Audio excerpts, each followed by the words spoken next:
Hello everyone, welcome back. Matt here with Matt and Steve SC, solo casting, just a special best of 5 series here. SK Telecom versus the Woongjin Stars.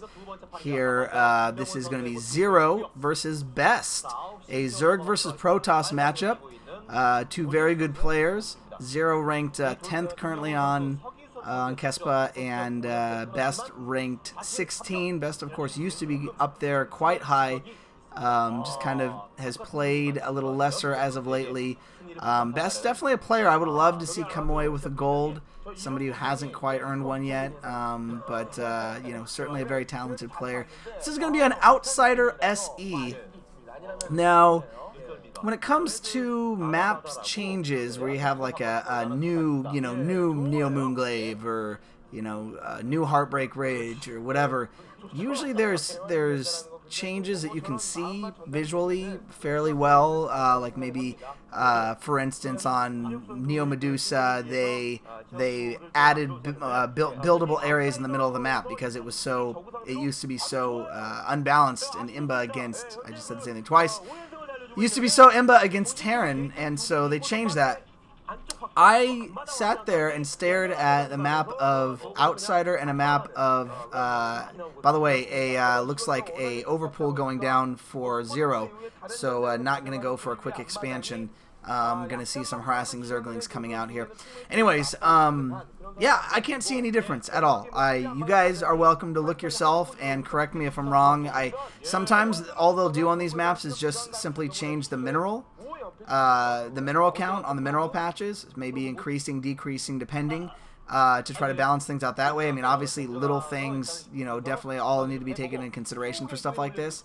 So, so that could be what's going on, but I'm not sure. I could not see any sort of visual difference between these two maps.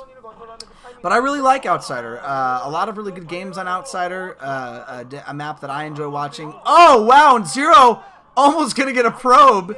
Wow, that was really, really close. Look at him.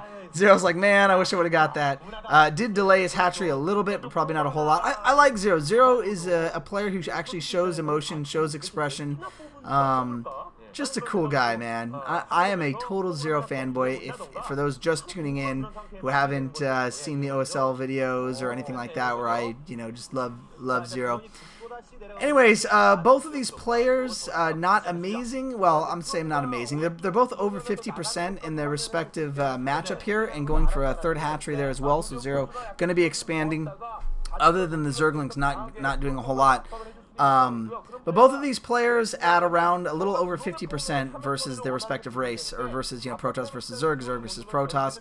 So I'll see what we have here. It's interesting. ZerO used to do very well. I mean, he kind of started off when he first started getting popular. It was a very strong player against Protoss.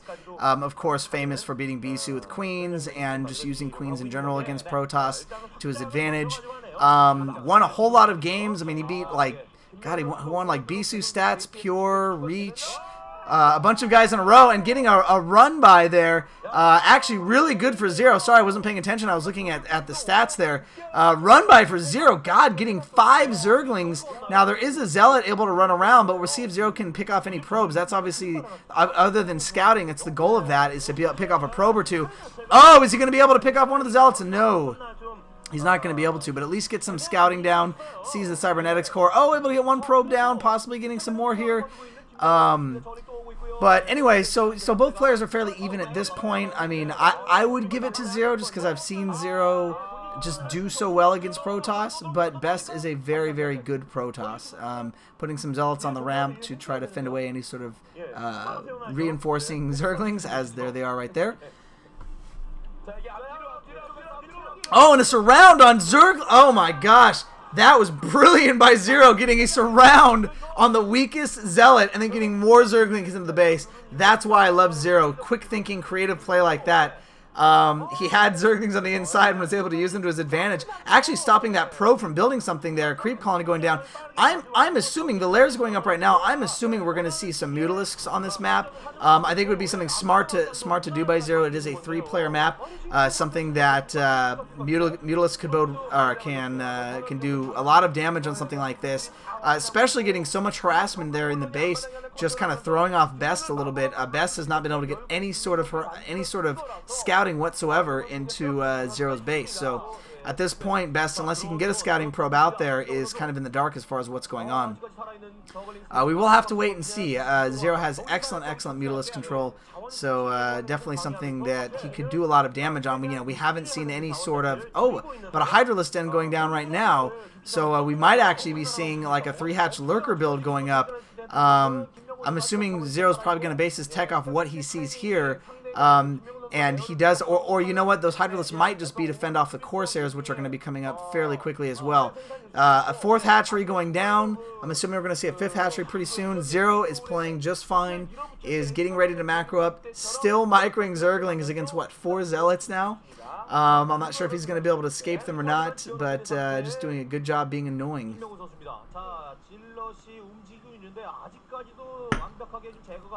One thing that's interesting about these teams, I don't know if there's a limit to the amount of players. Oh, possibly able to pick off. No, not able to pick off another probe there. SK has 25 players on their team. They have the most players of any pro team, of any Pro League team. In comparison, Woongjin just has 18. I don't know if there's a limit on players. Again, something else, if somebody knows and wants to leave it in the comments, feel free. I don't know the answer to that question. And I am really curious which team, how well the teams are doing. So again, if anybody has that information, feel free to leave it. Something that I forgot to mention, I might put it as an annotation on these videos. We now have a Twitter. Steve doesn't know this because I just made it today, but we have a Twitter. It's just twitter.com/MattandSteveSC. What I'm going to do is start posting if I'm going to do a commentary that night. So, I mean, obviously the videos don't tend to get posted till later. Usually they don't start getting posted till 9 or 10 or something like that. And then a new video generally goes up about every 20 minutes. But just to let you guys know, and looks like those Hydras were built to fend off the Corsairs. So good job by ZerO. A bunch of Zealots coming in, though. A large amount of Zealots. Definitely going to be able to take this out here. No Lurkers at all. Wow, a very, very big attack coming here from BeSt. And he might even be able to take out this expansion, which would be pretty big here. Trying to drone drill in there, but unsuccessfully.